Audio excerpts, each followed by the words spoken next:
year has 12 rows. You can be dressed up. The little girl chose the captain one.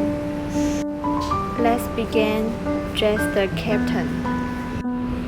She decorated his cap first, and then the eyes, mouth, and his clothes.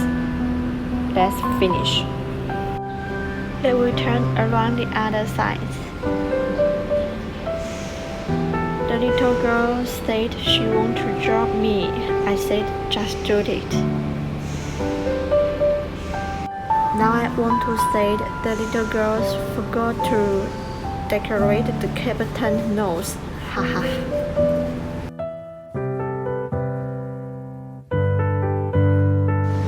Let me see what it looked like when the girl draw finished. So funny and creative.